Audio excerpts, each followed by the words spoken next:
Good afternoon. This is Spirit Journey. Today is Monday, August 15th, 2017. Wow, I feel a little emotional right now. I was just crying. I was crying regarding a video that I was watching.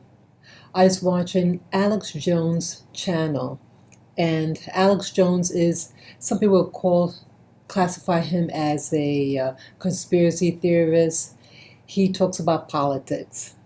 And one of the episodes on his channel had a man, an Asian man, who from India, South India, and he had done, I don't know whether it was really an experiment, but he decides to get into medical school as a Black American, and he gets in.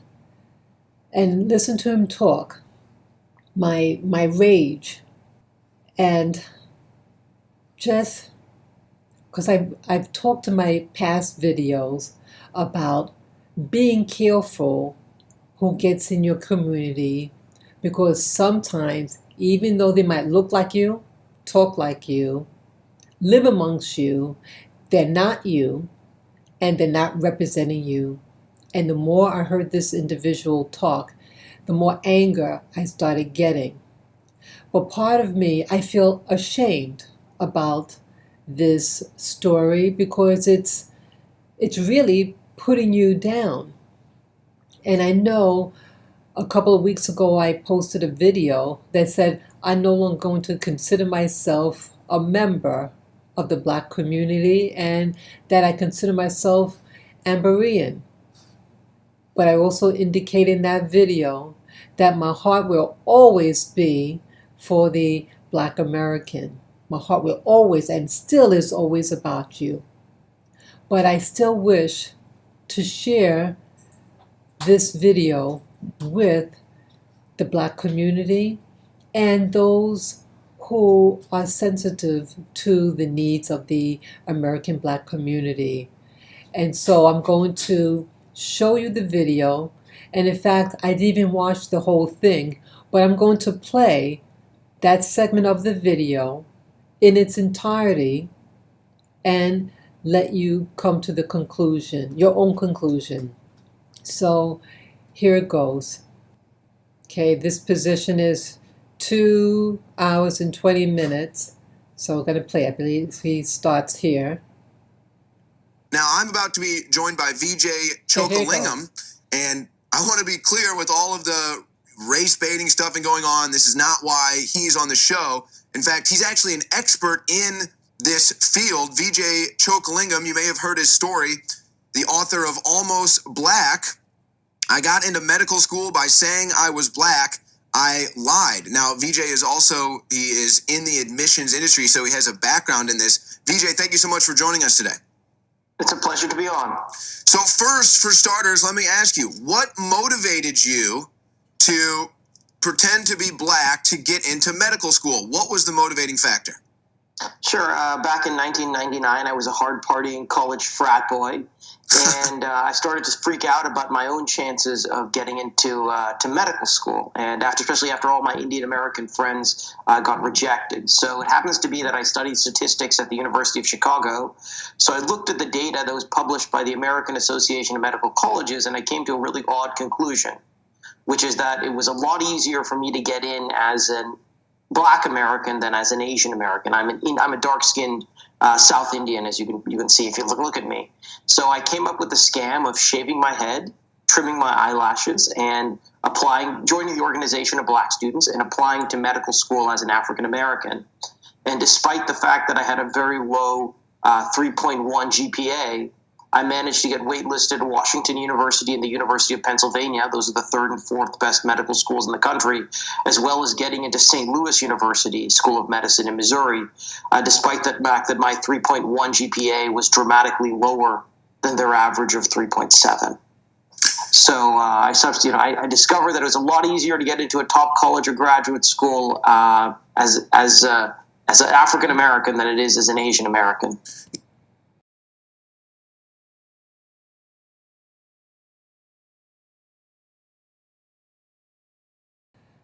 Now you see that.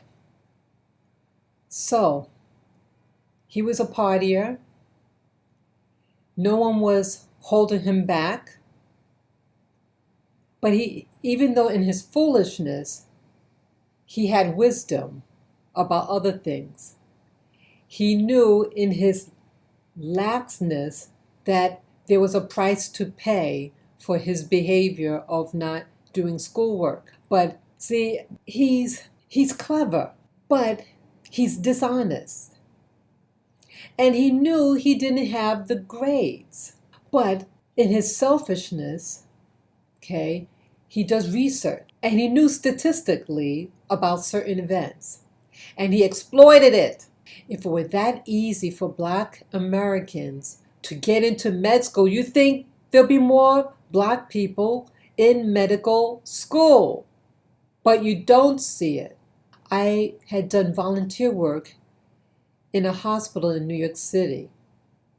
And while I was there, one of the people that worked there in the department that I was in had a list of pictures of all the candidates, all the people who got into the, what do you call it, when you become a resident, that's the term, who were the new residents.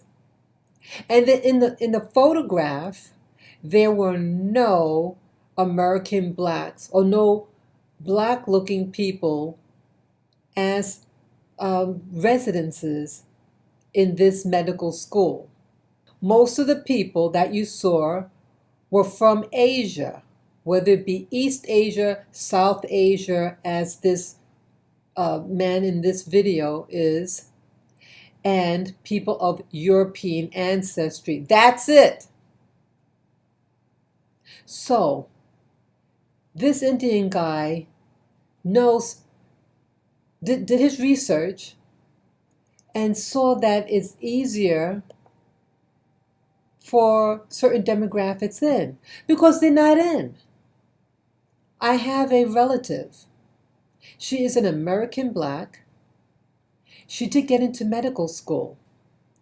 Her graduating class in New York City was it was a special program. It was a 4-year college that had an accelerated medical school, what do you call it, preschool, what do you call it, when you're preparing to become a doctor in undergraduate school.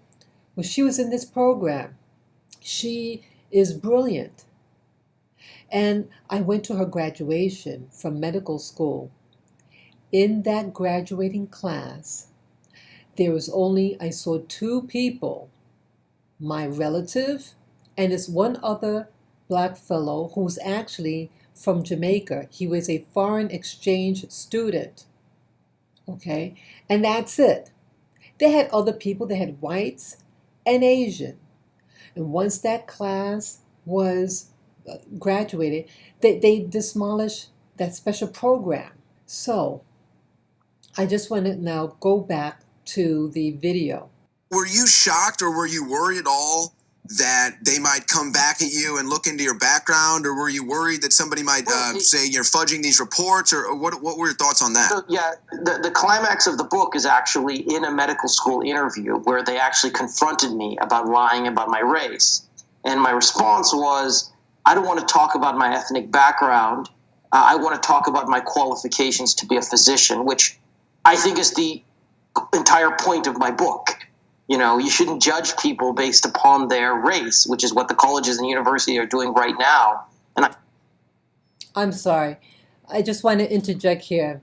Even though he's pretending, but his facial characteristics is not a North American Black. Even though he's very dark-skinned. And I just said that he did something with his eyebrows and all that. Certain characteristics that North American Blacks don't have.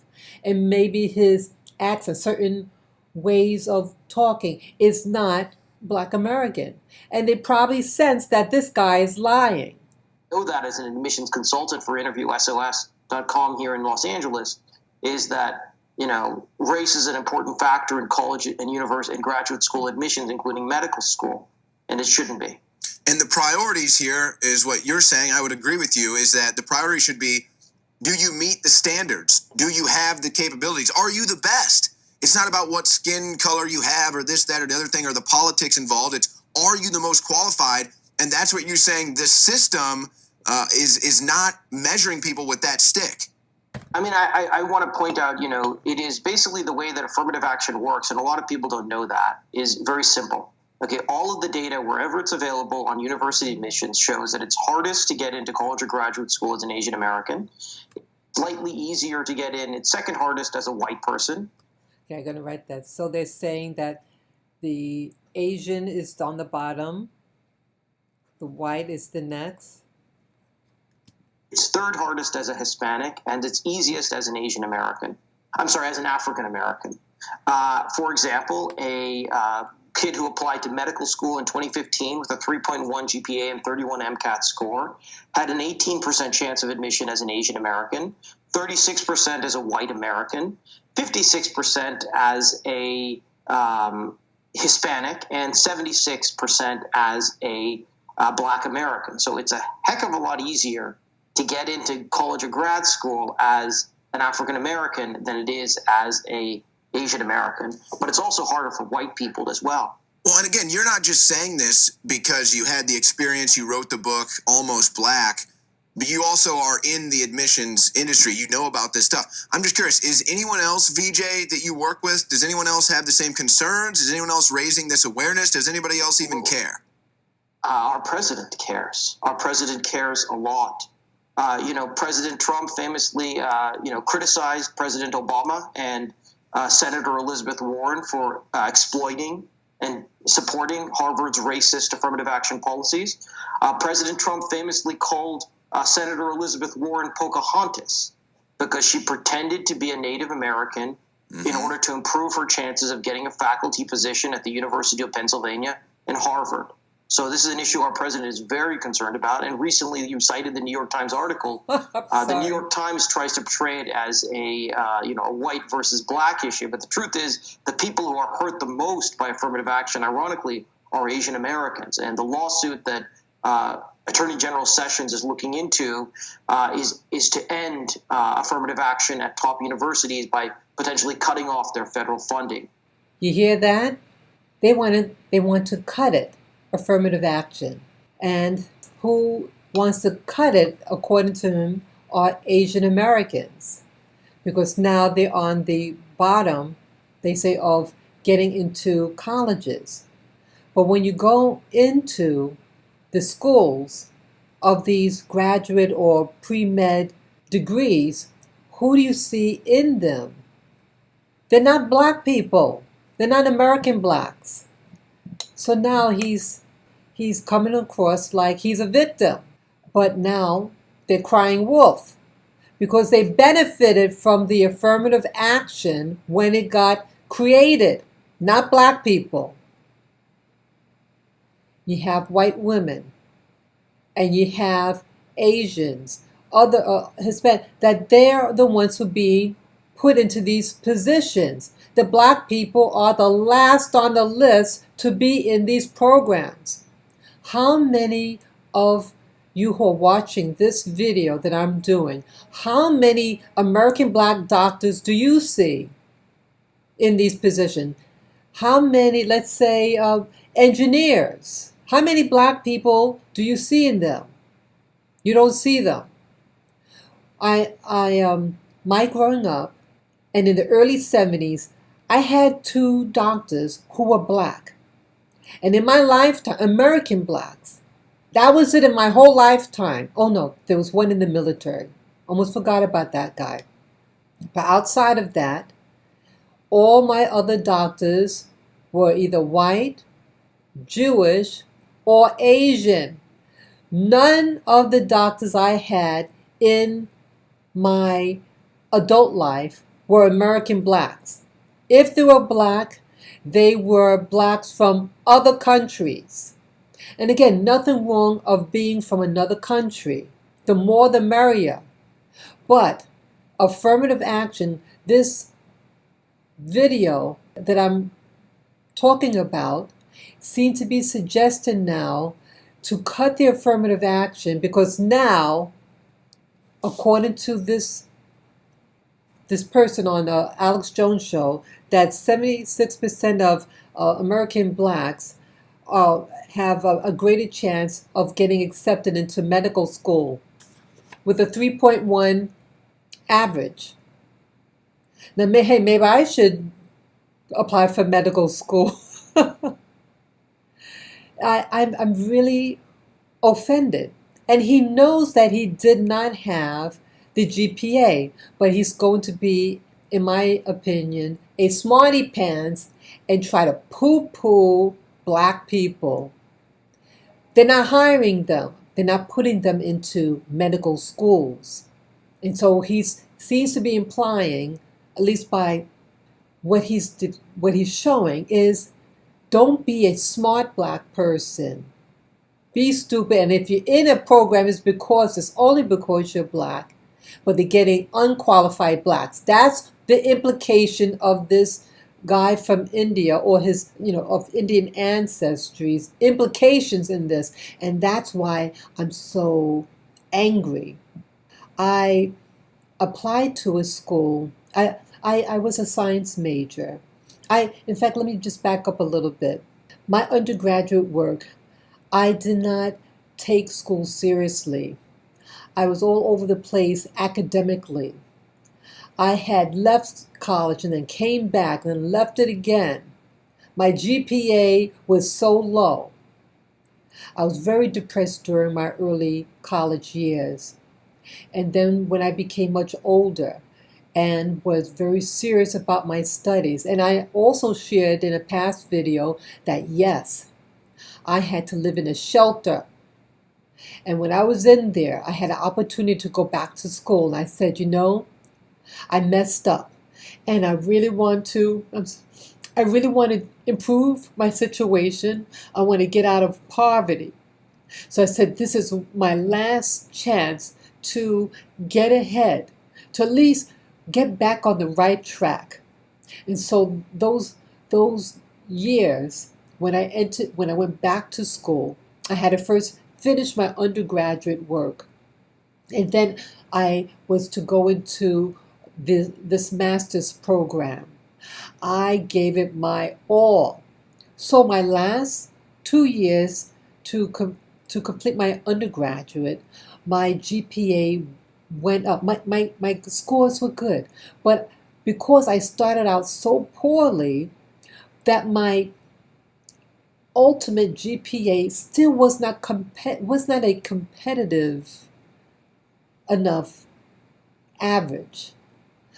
I did get into my master's program on a contingency that after 1 year that my GPA had to be this particular level or above. And I did it in flying colors. And I was so happy and proud of myself. And I thought that, hey, my past is behind me and I'm on the way to academic excellence, and that the promise, I thought, of a good paying job in my field of choice. Well, that didn't happen for me, and that I was not able to get into the internship. But the people who did get into the internship, they were Caucasians and Asians. No Black Americans got in the program for the internship in nutrition. None. But one Puerto Rican homosexual man, he did get in. And he deserves to get in because he worked his buns off also. He was a good student. He was a serious student. He got in, but no blacks. And it's like, wow, we're not being represented here. Without that internship, it locks me out. Because now, see, the degree I was going in for was nutrition. And the field of nutrition changed the requirements to get an entry-level job.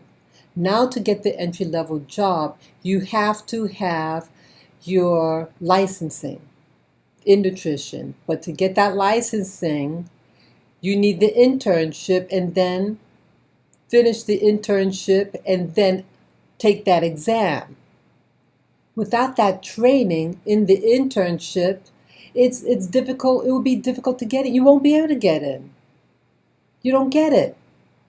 So you do all this. I did all this hard work, and I didn't get in. It is what it is. So when I see a program, with this man from Asia, in India, saying that, oh, you just be an African American and you have 76% chance of getting in over an Asian or a white man. It's to be a white person. It makes me furious. If it were that easy, I would be in it. I didn't get in. And yes, I am angry. I'm going to now complete the video. I'm sorry, the interview with this guy from Asia. My belief that President Trump will end affirmative action like Lincoln ended slavery. And the way he's going to do that is by appointing conservative anti-affirmative action Supreme Court judges and by using the Department of Justice to force the universities to either end their racist affirmative action policies or give up their federal funding. Yeah, you mentioned the Supreme Court justice. He nominated and got Neil Gorsuch on the Supreme Court. I've got another story today. I'm going to cover this later. Trump has also quietly appointed 100 other new judges to lifetime positions. But, it's funny. You brought up Elizabeth Warren and how she faked being a Native American to get into school. What was the name of her book that she wrote? Do you remember that? Oh, she didn't write a book. She genuinely was trying to scam the system and then lied about it. I'm sorry, VJ. I was remembering that you wrote the book Almost Black with your experience. So, it's more than that. A lot of people do that. Harvard recently liked to brag about how they have 51% minority for the first time in their history, but they're having like a parade to celebrate. But they don't realize you can't forget about what we call the Pocahontas factor or the. So you think that that's actually something that's happening more often than we think? Oh my! I'm not. You would know. Elizabeth Warren and me are not the only ones. We're just the ones who got caught. Who revealed that fact. Well, you wrote a book. I'm still waiting for her to publish her book. Yeah. No, I mean that's why we're so fortunate to have such a great president who has the courage to confront this type of racism. Well, it's amazing. You come on. I do want to mention. I'm wearing my UCLA shirt right now. I dropped out of medical school at St. Louis University in Missouri, subsequently got my MBA at UCLA's Anderson School of Management. UCLA is a school that doesn't practice affirmative action in admissions. I discovered that it's possible to have a great educational experience with a diverse class of Asian Americans, whites, blacks, and Hispanics without practicing racial discrimination in the world. Shocking. In admissions. So, I kind of want to convey the point to all of your listeners out there that affirmative action racism is not critical to a good education. Shocking. Now, you come on and you're supportive of President Trump here today. You've got a sister, I think, that might not be so supportive. Is there some family politics that go on there? So, as I post on the cover of my book, my sister said this recently. She has a new baby on the way, and I've come to the realization I'm going to say no comment because I certainly don't I don't want any to say or do anything that could be construed as negatively towards my sister's child. So I'll just leave it at that. She disagrees with me on this issue. She believes that she benefited from the affirmative action program at NBC. I also remember when she got rejected from Harvard, she cried.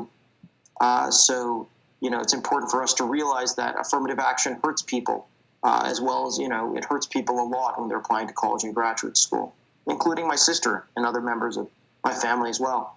It's amazing. This affirmative action thing is something that most people probably don't think about. They don't realize that it could be affecting their day-to-day lives. It could be affecting their futures. And it's something that most people don't talk about. Yeah, I want to bring this up. I want to give a good piece of advice. As I mentioned, I'm an admissions consultant for InterviewSOS.com here in Los Angeles. And I want to give a piece of free advice as an admissions consultant to all of your listeners out there. And that is, do not disclose your race if you're Asian American or white ever. There's almost always an option to not disclose your race. Don't disclose it because it can be shown to decrease your chances of finding a job or getting into college or graduate school. So there's never any reason to disclose your race if you're an Asian American or white. Just decline to say it. Now, have you dealt with people that come to you for advice and you give them that advice? How do they take it? They follow it. They just say, you know what, I'm just going to not refuse to disclose my race. All right. So well, you know what's going to happen now is they're going to come after you and say how racist you are. I'm trying to fight a system of legalized racism that we call affirmative action. It's important to realize that affirmative action is a racial classification system that changes your chances of admission to college or graduate school. It is the very definition of racism. And we're very fortunate to have a president who is committed to appointing justices who will end this type of racism. But more broadly, Martin Luther King famously said that black supremacy is as bad as white supremacy.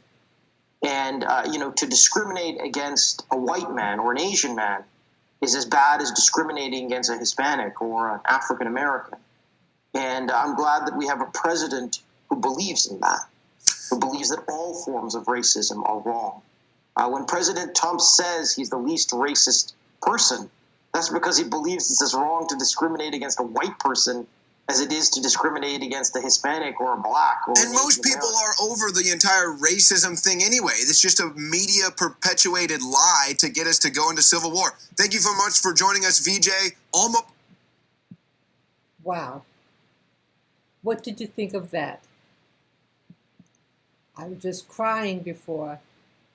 It really hurts me. So now, what's the implication? That blacks aren't discriminated against, and that blacks are probably the enemy of the white and Asian. Well, how many American blacks do you see in these top jobs? How many? I live in New York City, and I haven't seen any American black doctors.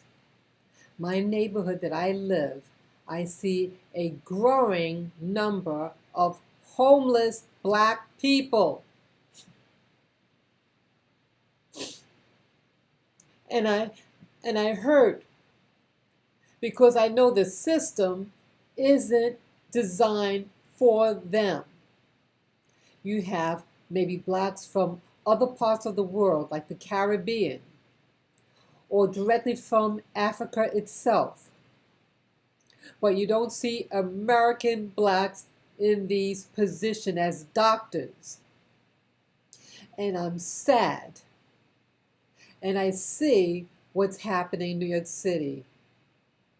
You have all these people from all over the world who are reaping the benefits of what they call affirmative action. And the people who are crying wolf, according to that video I just showed you, are those who benefited the most out of affirmative action. And that is the Asian and the woman, the Pocahontas woman. She's a Caucasian woman. And that group benefited the most out of affirmative action. And now they're saying, oh, reverse discrimination. Stop discriminating against the Asian. Did you know in the United States of America, what group has the highest amount of income? But those people who are saying about affirmative action, the Asian and the white. They are the highest of income in this country. But who's the lowest? But the American black family. And now they're saying we don't want you in.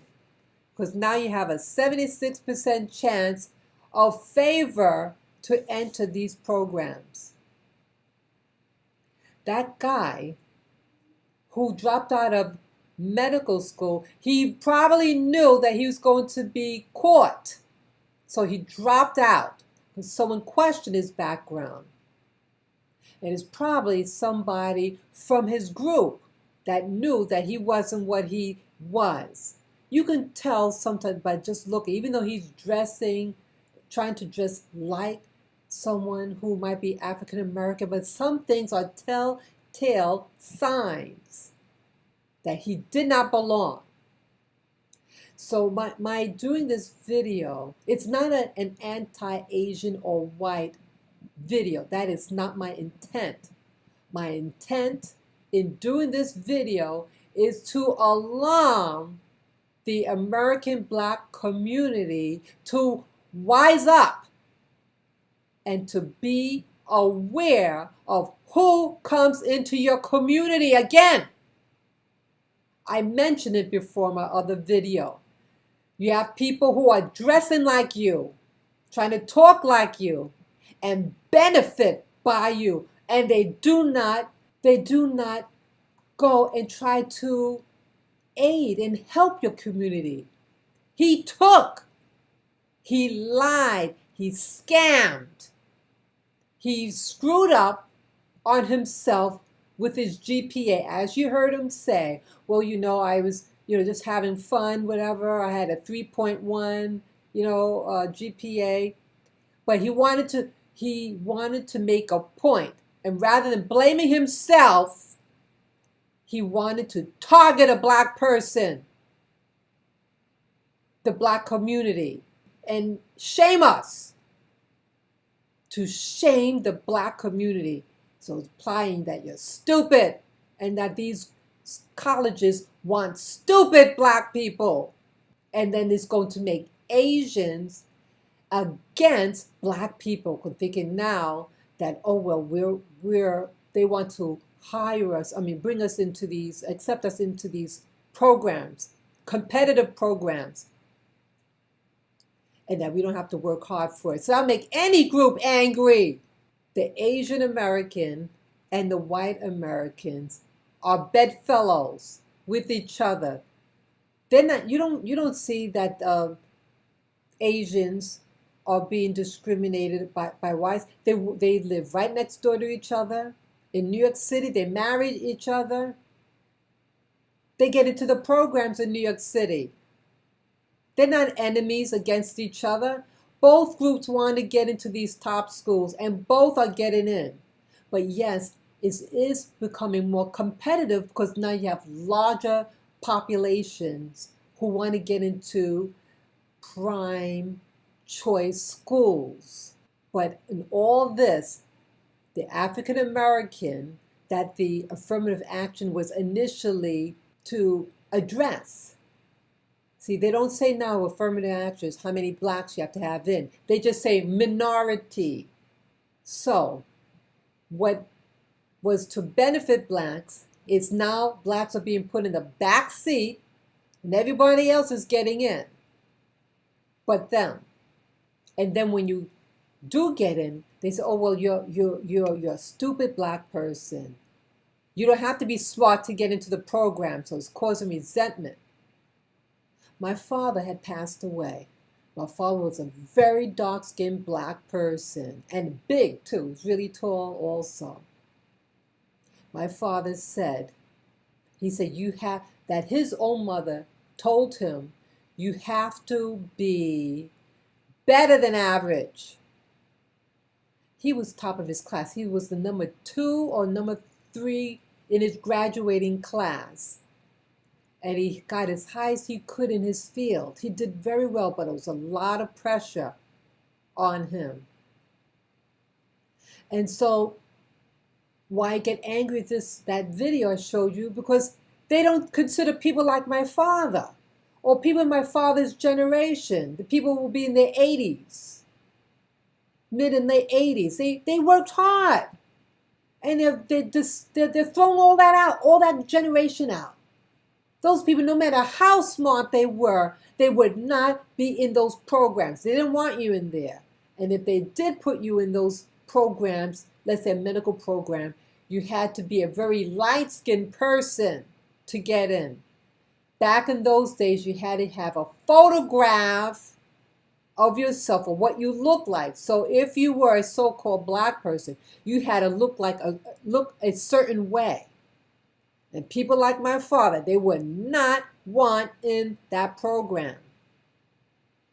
I'm very angry at the implications of that video that he is villainizing American blacks who worked their buns off, and those civil rights people of the 1950s and 60s who sacrificed their life to make your life, to make my life a little better, at least on paper, by the law.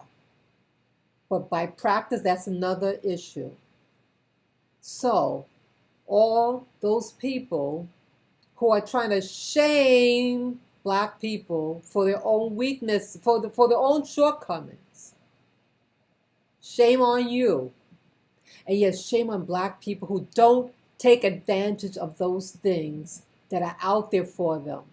But you know, I think the reason why a lot of them don't go in because they know that they're going to be targeted in those programs. They're going to harass them. And so they give up. And all these other new groups, new black groups that are coming in, they may try and get in because they don't know the politics.